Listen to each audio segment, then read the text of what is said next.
You are a woman in 1830, standing in the chilly morning light of a Yorkshire market square. The cobblestones under your worn boots are slick with frost, and your breath forms small clouds as the murmur of voices grows louder around you. But this isn't excitement. It's something else entirely. Something that twists your stomach with a peculiar mix of dread and desperate hope. Around your neck is a rough rope, a halter like those used for livestock. Your husband's calloused hand grips the other end as he calls out across the square with the tone of someone selling a prized cow. "What am I bid for this fine woman?" he shouts, his words slurring slightly from the ale he drank at dawn to steady his nerves. Strong back, good teeth, can cook and mend. The crowd gathers closer, their faces showing curiosity, disgust, and calculation. Some men step forward to examine you as they would a horse, checking your hands for calluses to prove you can work, and looking at your face to see if you're comely enough to warm their bed. You stand there, heart pounding, knowing that in the next few minutes, your entire life will change. You might end up with a kinder man than the one who brought you here, or you might find yourself in an even worse situation. But what terrifies you most is that this isn't illegal. This isn't some back-alley crime or desperate act of madness. This is, in the twisted logic of your time, your best chance at freedom, your only chance at divorce. Before we dive into these forgotten stories of survival and suffering, if you enjoy uncovering the hidden truths of history, consider hitting the like button and subscribing for more content like this. Please comment below to let me know where you're listening from. It's incredible that we're exploring these ancient stories together from different parts of the world, connected across time and space by our shared curiosity about the past. The practice known as wife-selling wasn't born purely from cruelty, though cruelty certainly played its part. It emerged from a legal system so rigid and unforgiving that it left the poor with no other options. To understand why hundreds of Victorian men led their wives to market squares with halters around their necks, we need to step into a world where women weren't considered people, but property. In Victorian England, the legal doctrine of coverture meant that when a woman married, her identity disappeared. As the renowned legal scholar Sir William Blackstone wrote in 1753, the very being or legal existence of the woman is suspended during the marriage, or at least is consolidated and incorporated into that of her husband. She became what the law called a femme couverte, a covered woman hidden beneath her husband's legal identity, as if wearing an invisibility cloak. Imagine Mary Thompson, a fictional yet typical working-class woman of the 1820s. Before marriage, she could own property, sign contracts, and even sue in court. But once she said her wedding vows, everything changed. Her wages belonged to her husband, and any inheritance from her parents became his. If she started a small business, every penny she earned was legally his. Even her clothes, the very dress on her back, were his property. If Mary's husband, let's call him William, decided to beat her until she couldn't stand, the law offered little protection. A man had the right to correct his wife, just as he might discipline a child or train a dog. If he squandered their rent money on drinking or gambling, she had no legal recourse. If he brought home diseases from brothels or refused to work while she did laundry until her fingers bled, this was seen as his right as head of the household. But what happened when Mary couldn't take it anymore? What happened when William's correction left her with broken ribs, or his drinking meant their children went hungry every night? What if she met someone else, perhaps a kind widower who treated her with respect, or a bachelor offering genuine affection? In the upper classes there was divorce, but it was so expensive and complicated it might as well have been reserved for royalty. Before 1857, getting a divorce required a private act of parliament, costing at least $1, equivalent to about $118,000 today, more than most working-class families would see in a lifetime. Even after the Matrimonial Causes Act of 1857 made divorce slightly more accessible through the courts, it still cost around $40, more than a laborer's yearly wages. For the poor, there were really only 5 ways to end a marriage. You could separate by mutual agreement, though this left both unable to remarry legally. You could desert, simply vanish one day, and hope your spouse didn't find you. You could seek a legal separation through the church courts on grounds of adultery or life-threatening cruelty, but this was expensive and didn't allow remarriage. You could die, which, given the living conditions of the working class, wasn't uncommon. Or you could sell your wife. The practice emerged sometime in the late 17th century, likely born from desperation and reinforced by folk belief. Since the law treated women as property, some reasoned, why couldn't that property be transferred like any other? The ritual that developed was both humiliating and strangely dignified, a grotesque parody of divorce and remarriage combined into one public ceremony. The selling typically began with an advertisement in the local newspaper, reading like livestock auctions. John Smith will sell his wife Mary at Doncaster Market on Tuesday next. She is healthy, strong, and of good character. No reasonable offer refused. Sometimes the ads were more personal. Thomas Brown, tired of his wife, will transfer her to anyone willing to take her off his hands. She can wash, cook, and milk cows. On the appointed day, the husband would lead his wife to a public place, usually a market square where livestock was sold, or sometimes a tavern or public house. The symbolism was deliberate and devastating. The wife wore a halter around her neck, arm, or waist, typically made of rope, but sometimes of ribbon, in a sad attempt at dignity. This halter wasn't just symbolic. It marked her as property to be transferred, no different from a cow or sheep. The auctioneer, often the husband himself, would call for bids. What am I offered for this fine woman? She's 26 years old, can bear children, excellent at needlework, and has all her teeth. The crowd would gather, men examining her like potential buyers at a horse fair. They'd check her hands for signs of hard work, look at her face to judge her attractiveness, and sometimes even ask her to speak to test her manners. But here's where the historical record reveals something crucial that changes our understanding of these scenes. In most cases, the sale was prearranged. The buyer was often the woman's lover, and the sale was actually a form of consensual divorce, and remarriage rolled into one public ceremony. The humiliation was real, but it served a purpose. It made the separation publicly witnessed and, in the participants' minds, legally binding. Consider the case documented in Brighton in 1826, one of the real incidents that inspired Thomas Hardy's famous novel, The Mayor of Casterbridge. A man led his tidy-looking wife to market and sold her for $5 to a sailor. The newspaper reported that she seemed willing to go and that the transaction was conducted in good spirits. The sailor had likely been courting her for months, and all 3 parties saw the sale as their only way to legally end one relationship and begin another. In Wenlock Market in 1830, a wife sold for 2 shillings, and 6pence was determined that the transaction should proceed, despite her husband's last-minute doubts. She flipped a penny in her husband's face and said, "Let be your rogue. I will be sold. I want a change." Her voice echoes across the centuries, determined and fierce, seizing what little agency the law allowed her.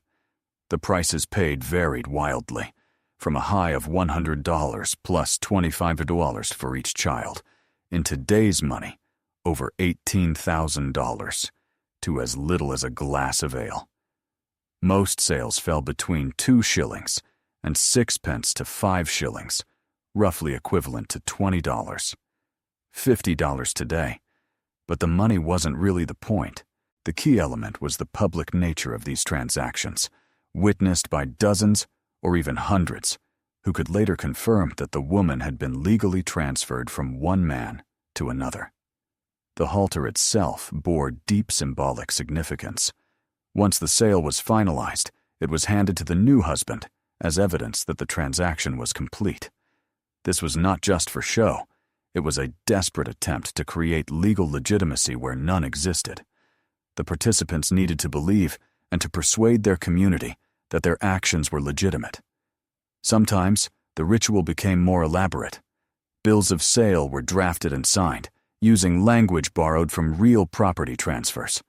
For example, I, John Parsons, for and in consideration of the sum of £6 and 6 shillings in hand, paid, do sell, assign, and set over unto John Tooker, Ann Parsons' wife, with all rights, property, claims, services, and demands whatsoever, during her natural life. The ceremony often concluded with everyone heading to the nearest pub for a wedding feast, paid for by the new husband. In one documented case from 1827, church bells even rang. The community, eager for entertainment and drama, treated these events as public spectacles. Crowds of hundreds might gather, viewing the sale as a mix of theater, court proceeding, and carnival. However, not every wife sale was a consensual arrangement between lovers seeking legitimacy. Some were actual auctions, where women were bid on by strangers. In March 1766, a carpenter from Southwark sold his wife during a moment of marital indifference at the alehouse. After sobering up and asking her to return, she refused, leading him to hang himself. This desperation, both in the sale and its aftermath, highlights the impossible situations these legal restrictions created. In 1824, in Manchester, a wife was auctioned for 5 shillings, but didn't like the buyer. She was then offered again for 3 shillings and a quart of ale. The woman's voice mattered. She could refuse unsuitable buyers.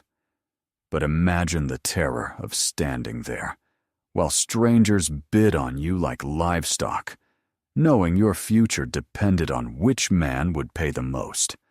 The practice was particularly prevalent in Yorkshire, where 27 of the 108 documented Victorian-era wife sales occurred.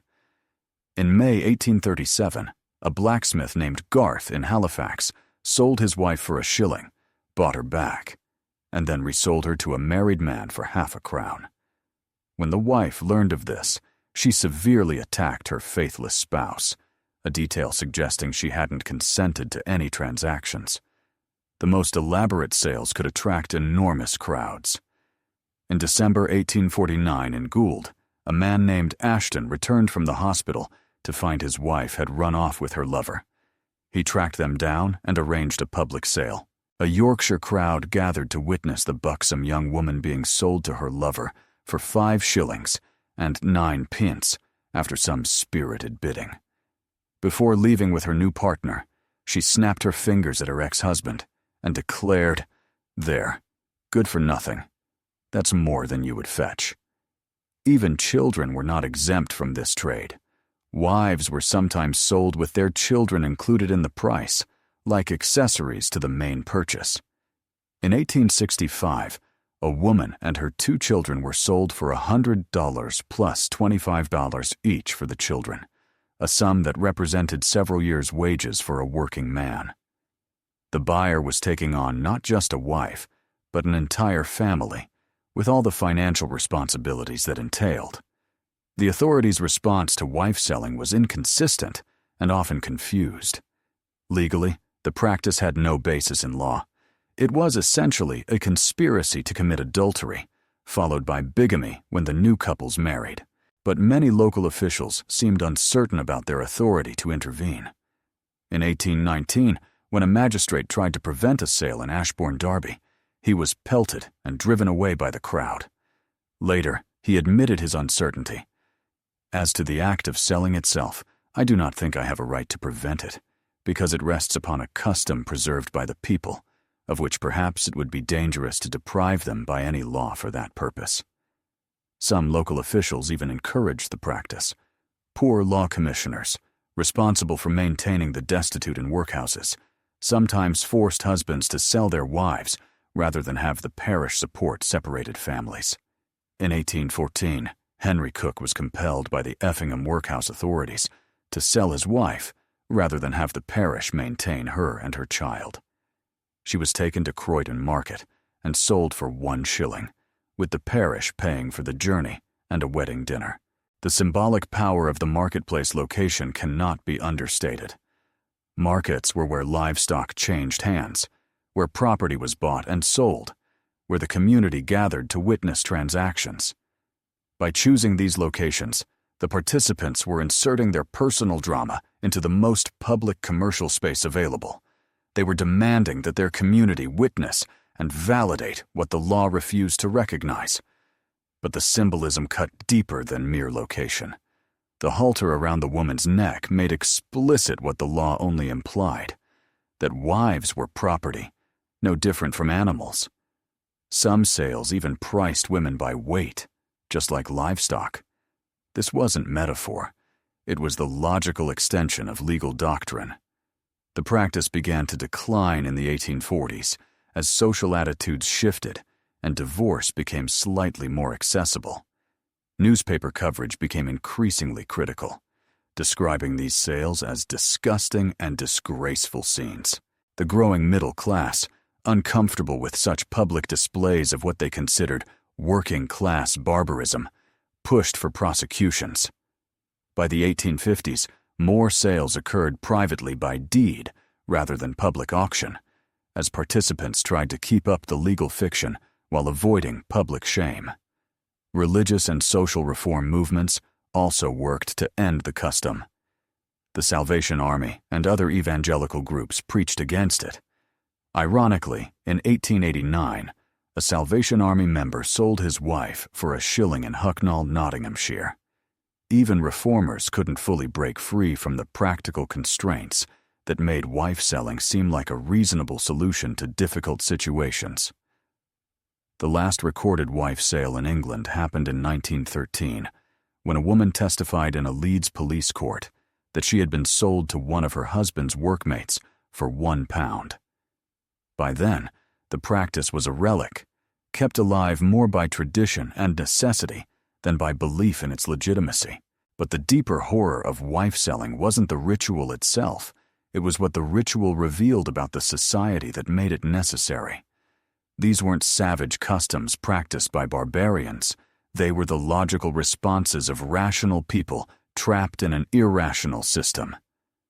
When the law offers no remedy for an unbearable situation, people create their own solutions, however grotesque. The women who stood in those market squares with halters around their necks weren't just victims of their husband's cruelty. They were victims of a legal system that refused to recognize their humanity. They were caught between the legal fiction that they didn't exist and the practical reality that they had to find ways to survive, escape abuse, and seek happiness. Some found that escape through the degrading spectacle of wife-selling, enduring the humiliation of being auctioned like livestock because it offered something the law denied them a second chance. For a few shillings and the price of their dignity, they could legally become someone else's property, hoping that this new person would treat them as a human being rather than a possession. The crowds that gathered to watch these sales weren't just entertainment-seeking voyeurs, though entertainment was certainly part of the appeal. They were witnesses to a community's attempt to solve problems the law couldn't or wouldn't address. They were engaging in a form of rough justice, a way of making public what private law kept hidden.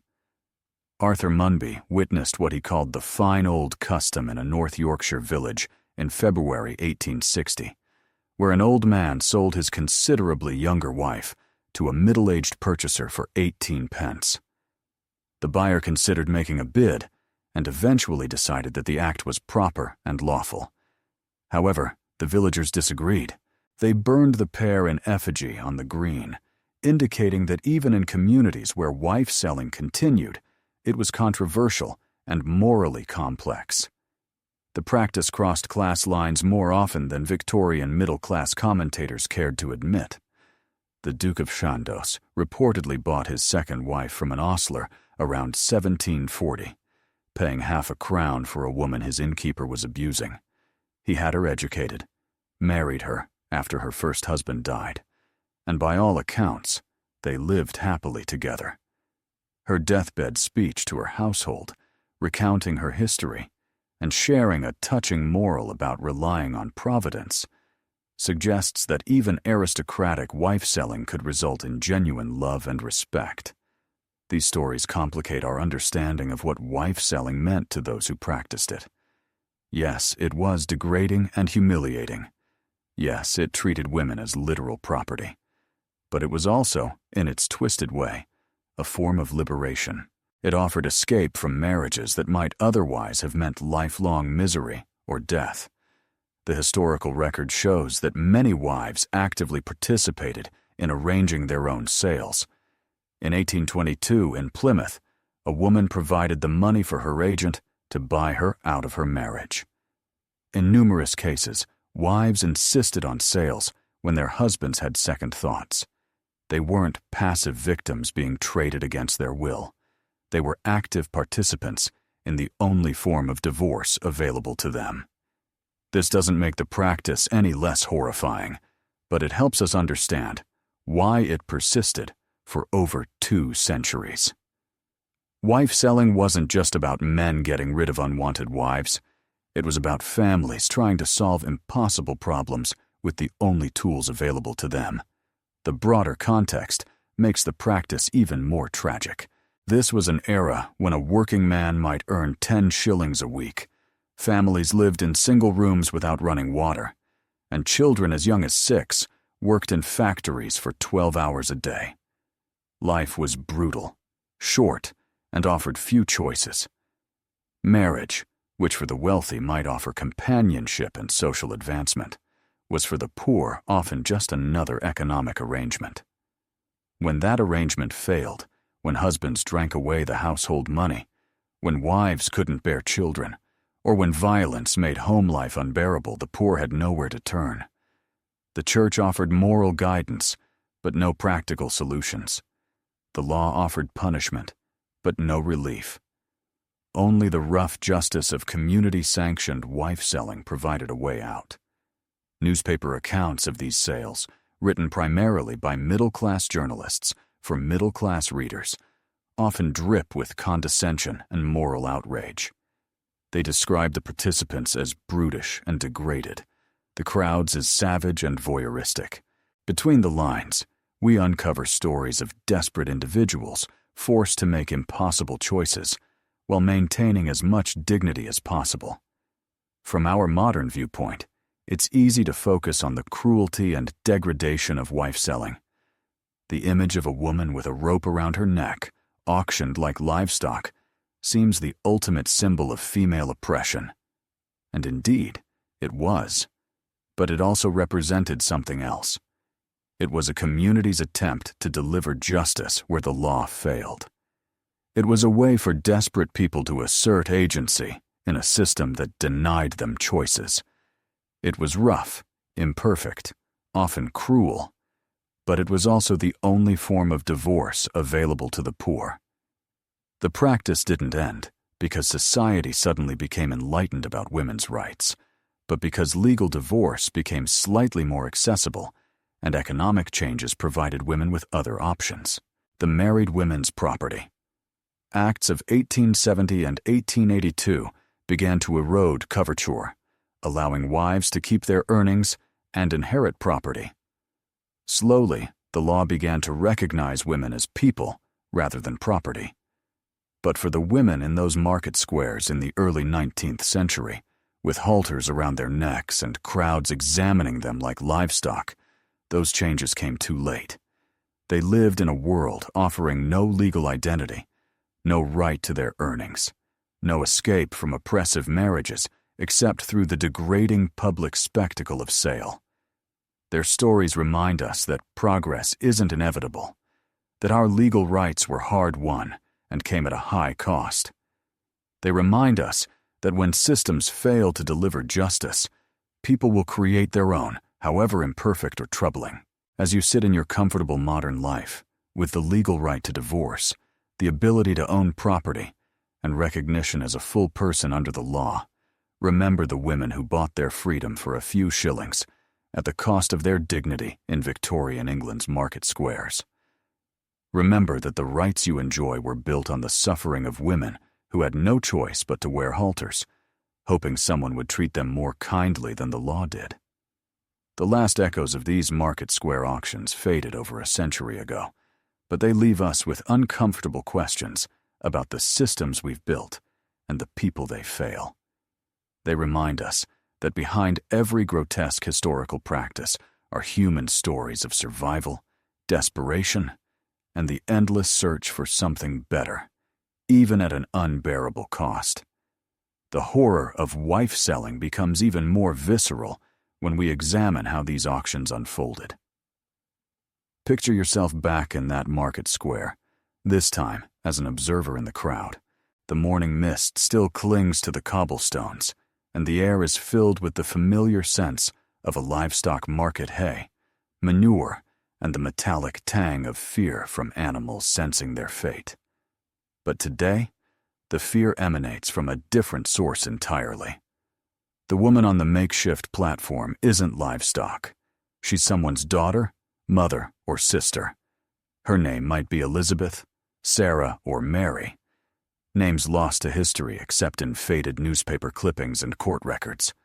She might be around 28 years old, with work-roughened hands and a face that was perhaps once pretty, before poverty and hard living etched lines around her eyes. The halter around her neck isn't decorative. It's a thick rope, like the kind used to lead horses, chafing her skin with every movement. Her husband, soon to be her ex-husband, holds the other end with a casual grip, as if he's done this before, though his hands tremble slightly from the morning ale meant to steady his nerves. "Come now, gentlemen," he calls out, his voice carrying across the square with practiced authority. "What'll you give for this fine piece of woman flesh? She's strong as an ox, can work 16 hours without complaint, and she's got all her teeth." He forces her mouth open with calloused fingers, displaying her teeth to the crowd like a horse trader showcasing his merchandise. The gathered men press closer, their breath visible in the cold air, their eyes calculating. They're not monsters. They're farmers, laborers, tradesmen who understand value and practicality. They examine her hands for calluses that prove she can work. They look at her hips to judge if she can bear children. They study her face to determine if she's attractive enough to warm their beds on cold nights.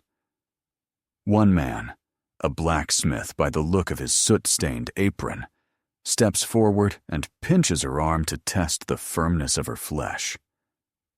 "She's a bit thin," he observes clinically. "Might not last through a hard winter. What's her temperament like? Is she given to fits or melancholy?" "Sweet as a lamb when she's treated right," the husband responds quickly. Never raises her voice, does exactly as she's told. Good with children, too. Raised 3 of her own without losing one to fever. But there's something in the woman's eyes that contradicts this description. There's a hardness there, a calculating intelligence suggesting she's anything but the docile creature being advertised. Her lips are pressed into a thin line, and her hands, though bound, show white knuckles from clenched fists. She's not the passive victim, this scene suggests. She's a participant, playing a role in a drama that might be her only path to freedom. The bidding begins tentatively. 2 shillings, calls out a cattle dealer, more to test the waters than from serious interest. The amount draws scoffs from the crowd, barely enough to buy a decent meal. A young farmer, around 25, stands there, his face either flushed with excitement or embarrassment. He has the awkwardness of someone who's never married, seeing this as a chance to gain a ready-made household. The woman glances at him, quickly assessing. Is he cruel? Does he drink? Will he become violent on Saturday nights after drinking? In these brief moments, she's calculating decisions that will shape her life. 3 shillings, a voice calls from the back. It's Thomas Miller, a widower who's been secretly visiting her for months. Relief washes over her face so quickly that several in the crowd notice and nudge each other knowingly. This isn't a random auction. It's more like a performance, giving legal cover to a pre-arranged deal. But the young farmer doesn't get it. 4 shillings, he eagerly calls out, genuinely thinking he's bidding for a wife. And I'll throw in a pig. Now, she looks truly scared. This wasn't part of the plan. Thomas Miller frowns and steps forward. 5 shillings, he says firmly, his tone carrying a warning the young man misses. 6, the farmer responds immediately, caught up in the competitive spirit. The crowd murmurs, entertained more than expected. The woman tries to signal her husband that things have gone wrong, but he's busy calculating how much ale and gin 6 shillings could buy. For the first time, real terror crosses her face. She might end up with a stranger, possibly crueler than the husband she's trying to leave. 7 shillings, Thomas Miller says through clenched teeth. It's more than he can afford, but he sees her distress. The young farmer hesitates, checking his pockets. 7 shillings, plus a pig, is a big investment. He studies her face again, and realizes something's wrong. She's not looking at him with gratitude or resigned acceptance. She looks at him with fear, as if he's a threat. 7 shillings and 6 pence, he says, but without conviction. The auctioneer, her husband, senses the change. He's drunk enough to be greedy, but not too drunk to miss the tension. Wife selling relies on community acceptance, and crowds can turn hostile if something feels off. Going once for 7 and 6, he calls out quickly, hoping to conclude before losing control. 8 shillings, Thomas Miller says desperately, though everyone sees he can't afford it. The moment stretches, tense and uncertain. The woman stands frozen between her current misery and an uncertain future, as 2 men compete to own her as they would own a horse or a table. The crowd watches with a mix of fascination and discomfort, witnessing something both entertaining and unsettling. Then, unexpectedly, the woman speaks. "I choose Thomas Miller," she declares, her voice ringing out across the suddenly silent square. "I'll go with him willingly, but I won't be sold to a stranger like a sack of grain." The crowd erupts in murmurs and arguments. This isn't how wife-selling is supposed to work. The woman isn't meant to choose. That defies the auction's purpose. Yet there's a dignity in her voice that commands respect, even in this degrading situation, prompting several men to nod approvingly. "The lass has spoken," calls an old man from the crowd's edge. "Let her go to who she wants. This ain't a cattle market." "But I bid highest," the young farmer protests, sounding more relieved than disappointed. The husband looks around nervously, having lost control of his auction, with the crowd's mood shifting in ways he doesn't understand. Wife selling works because the community deems it legitimate, but this legitimacy hinges on unwritten rules, one of which apparently values the woman's choice. 7 shillings from Thomas Miller, he announces quickly, cutting his losses. And she goes willingly, so there's no arguing with the bargain. Thomas Miller steps forward with money borrowed from 3 neighbors, his face flushed with relief and embarrassment. The halter is formally transferred from husband to new owner, but Thomas promptly removes it from the woman's neck and tosses it aside with obvious distaste. The crowd applauds, as if they've just witnessed a satisfying conclusion to a dramatic performance, which, in many ways, they have. The woman, let's call her Sarah, curtsies to the crowd with more dignity than anyone present deserves, then takes Thomas Miller's offered arm. But as the crowd disperses, the true cost of this happy ending becomes clear. Sarah may have escaped one bad situation, but she is now legally bound to Thomas Miller just as completely as she was to her first husband. If Thomas turns out to be cruel or becomes a drunkard, she'll have no more recourse than before. She's merely traded one form of legal bondage for another, hoping her new master will be kinder than her old one.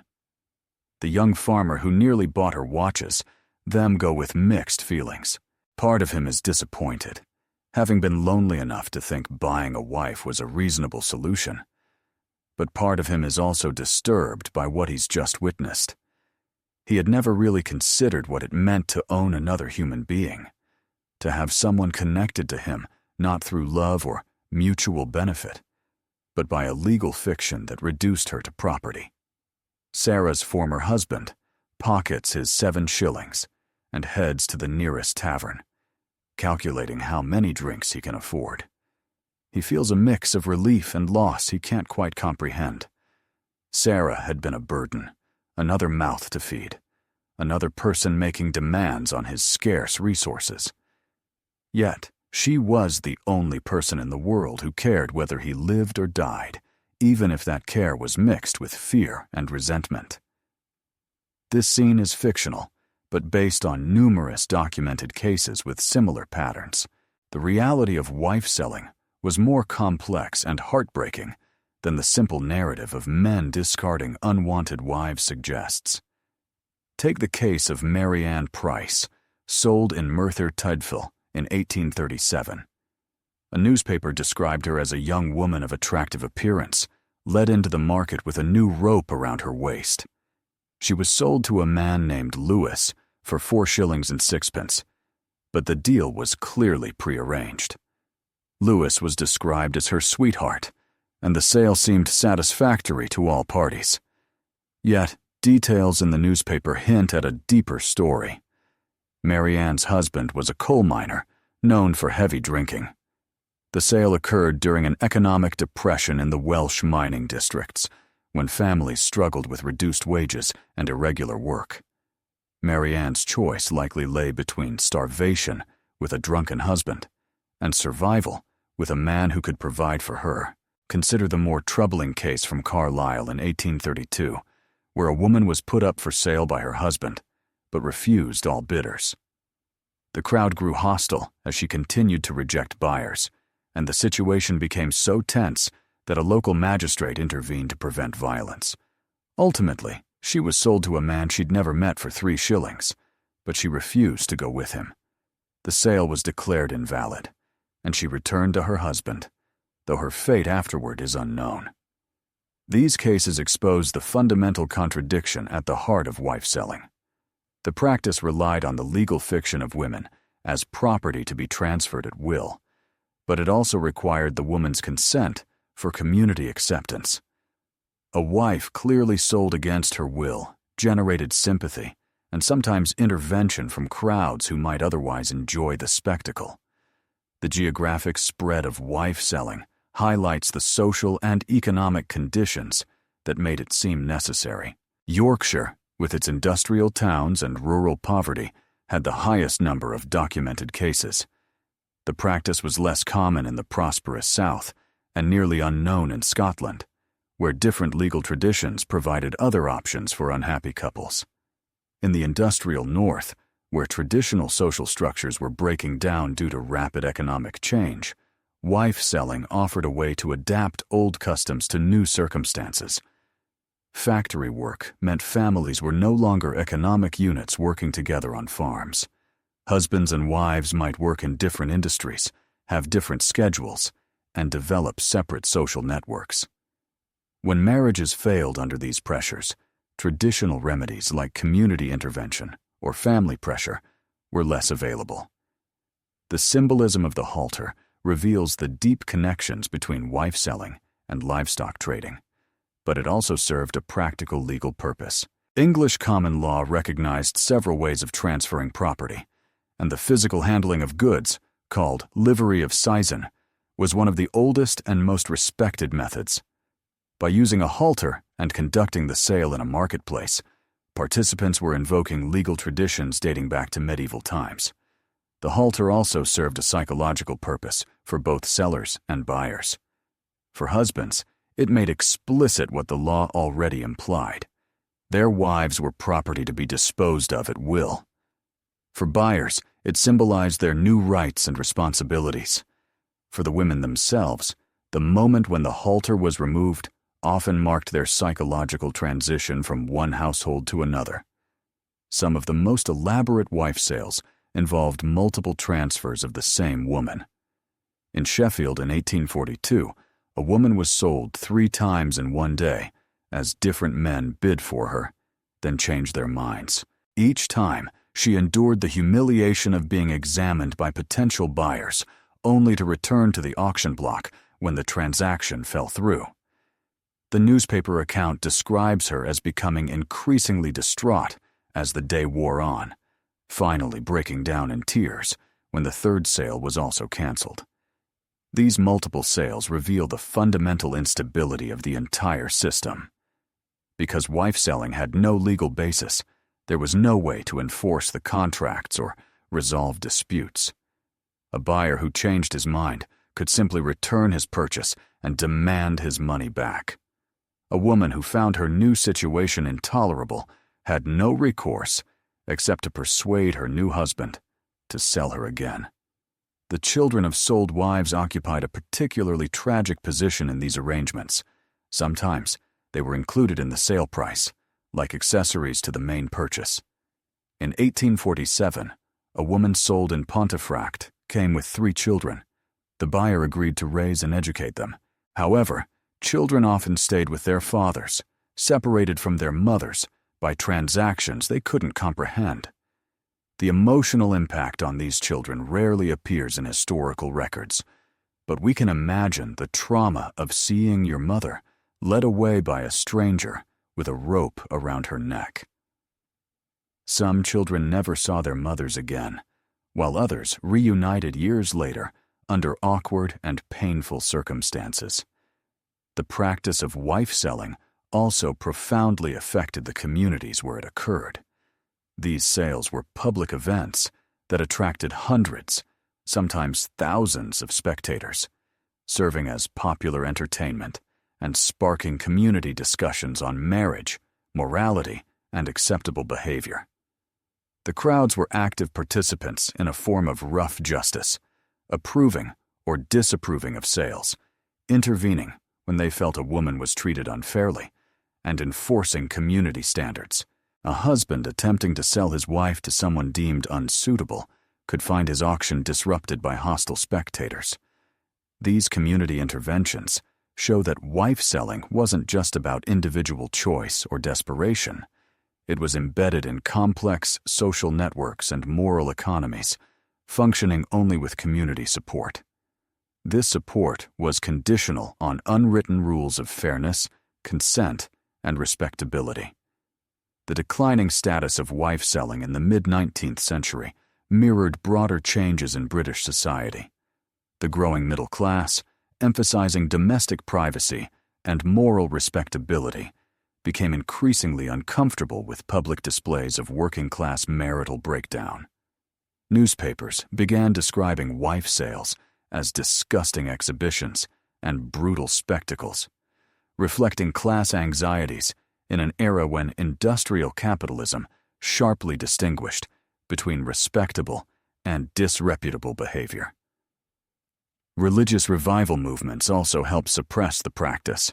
Evangelical Christianity, emphasizing marriage sanctity and moral reform, saw wife selling as spiritual corruption needing elimination.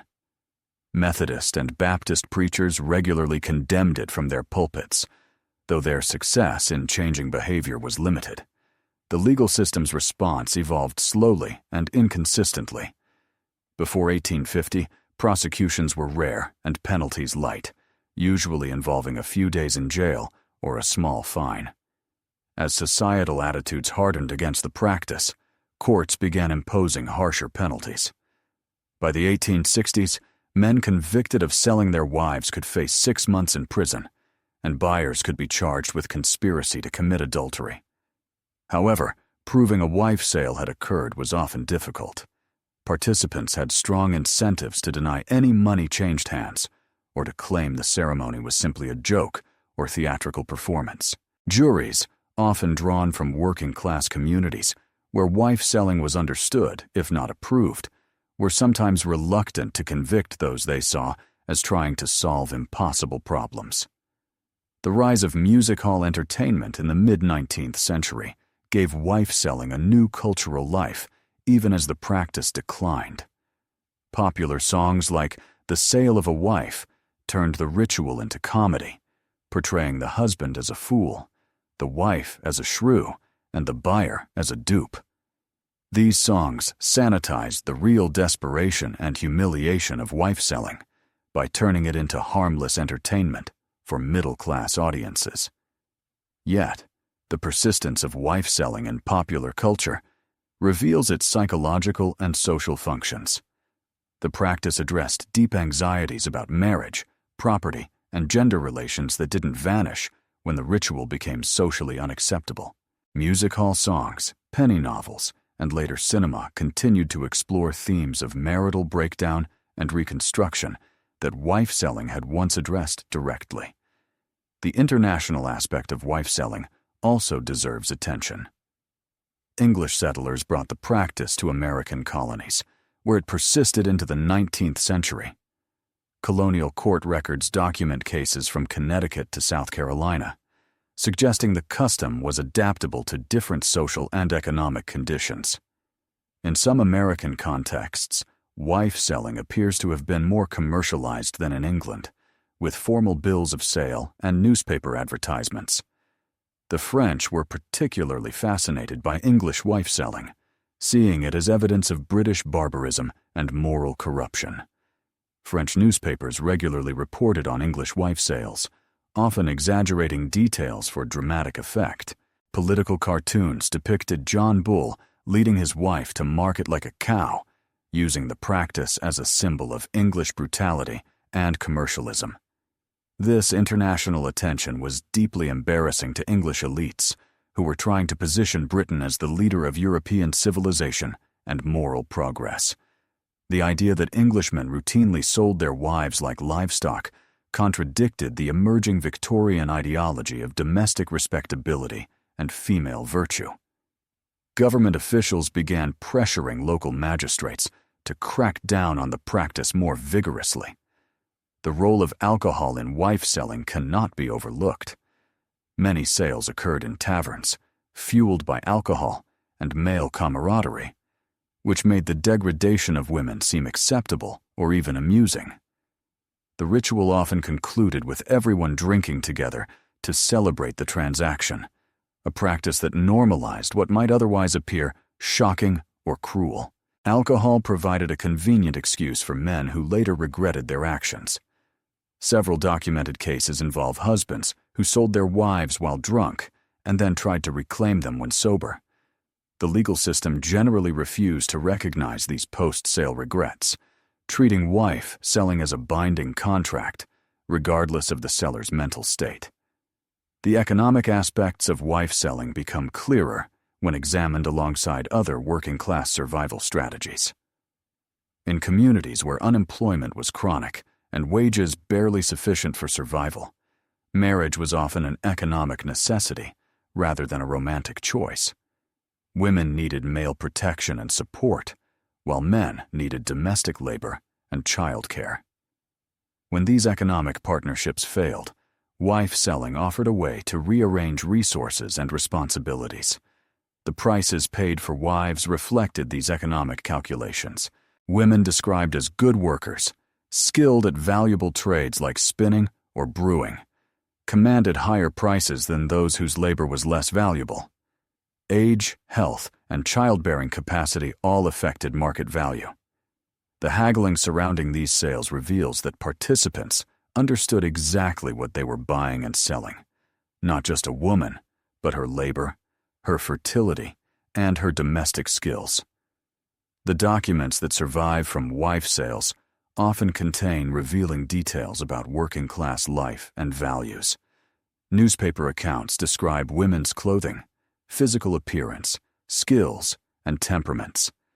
They record the words spoken during sales, preserving fragments of working-class speech and attitudes that rarely appear in other historical sources. These documents also reveal the elaborate etiquette surrounding wife selling. There were proper ways to conduct a sale, appropriate venues and times, and acceptable forms of payment. Violating these customs could result in community disapproval or even violence. The practice may have been degrading, but it wasn't chaotic. It followed rules that participants understood and generally respected. The decline of wife selling after 1850 wasn't simply due to legal pressure or social disapproval. Economic changes made the practice less necessary and practical. Factory employment gave women some economic independence, reducing their dependence on male support. The growth of urban areas provided more opportunities to escape bad marriages through simple desertion. The expansion of the railroad network made it easier to disappear and start new lives in distant places. Changing attitudes toward marriage also played a role. The Romantic ideology spreading throughout society emphasized love and mutual affection as the foundation for marriage, making the commercial aspects of wife selling seem increasingly distasteful. The emerging women's rights movement, although still small and primarily middle class, offered new ways to think about gender relations and female autonomy. The last recorded wife sales in England occurred in the early 20th century, by which time they were viewed as remnants of a barbaric past. A 1913 case in Leeds involved a woman who claimed her husband sold her to a co-worker for $1,000. However, the details were unclear, and the community's response was entirely negative. There was no crowd, no public ceremony, and no sense that this was an acceptable way to resolve marital issues. By then, legal divorce was accessible to the working classes, though still expensive and socially stigmatized. The Matrimonial Causes Act of 1923 would soon make divorce more accessible for women, providing legal remedies for issues wife selling once addressed. Limited social welfare programs offered alternatives to the harsh choices that once made wife selling seem reasonable. The legacy of wife selling extends beyond its historical time frame. The practice highlights ongoing tensions about gender, property, and personal autonomy that continue to influence current debates about marriage and divorce. It shows how legal systems can fail to meet human needs, leading people to create their own solutions, which may be morally troubling, but practically necessary. Modern readers might see wife selling as evidence of historical barbarism, proof that we've moved beyond such crude gender oppression. However, the practice arose from specific legal and economic conditions that created impossible choices for desperate people. The women involved in wife sales were not passive victims. They were active agents trying to improve their circumstances with the limited tools available. The fundamental question raised by wife selling remains relevant today. What happens when legal systems fail to provide adequate remedies for intolerable situations? Contemporary examples might include undocumented immigrants who lack legal protections, abuse victims unable to afford legal representation, or families torn apart by economic policies, prioritizing abstract principles over human welfare. The crowds that gathered to watch wife sales weren't merely seeking entertainment. They were engaging in community discussions about justice, morality, and the limits of acceptable behavior. In our more privatized society, we've lost some mechanisms that allowed communities to intervene in individual tragedies, but the tragedies themselves persist. As we conclude this exploration of one of history's most unsettling customs, we return to the market square where our story began. The woman with the halter around her neck, standing on the platform while strangers bid for the right to own her, symbolizes thousands of women who faced impossible choices in a system designed to deny them agency. Some found happiness in their new circumstances, experiencing genuine affection with partners who treated them as human beings rather than property. Others realized that changing masters didn't alter the fundamental nature of their enslavement. All of them paid a price in dignity and self-respect that no practical benefits could fully compensate. Their stories remind us that progress isn't inevitable, and that the rights and protections we take for granted were built on the suffering of people forced to work within systems that denied their humanity. They remind us that behind every historical practice, however repugnant it seems today, are human beings trying to survive, find love, and create meaning in circumstances offering few good choices. The halters are gone now. Market squares have become shopping centers. Legal systems that once treated women as property have been reformed. Yet, deeper questions remain. How do we create systems that serve human needs rather than abstract principles? How do we ensure progress reaches everyone, not just the privileged few? How do we build societies where no one has to choose between dignity and survival? The women of Victorian England, who wore halters and hoped for kinder masters, deserve to be remembered as more than just victims of historical barbarism. They deserve to be recognized as human beings who faced impossible circumstances with whatever courage and agency they could muster, finding ways to survive and sometimes even thrive in a world designed to crush them. Their voices echo across the centuries, reminding us that freedom isn't free, dignity isn't guaranteed, and justice requires eternal vigilance against systems and circumstances that reduce human beings to property. In remembering their stories, we honor not just their memory, but our obligation to ensure such choices never again become necessary. Though the market squares are empty now, the questions they raised about human worth, legal justice, and the price of survival remain as urgent today as they were 2 centuries ago. In that urgency lies both warning and hope.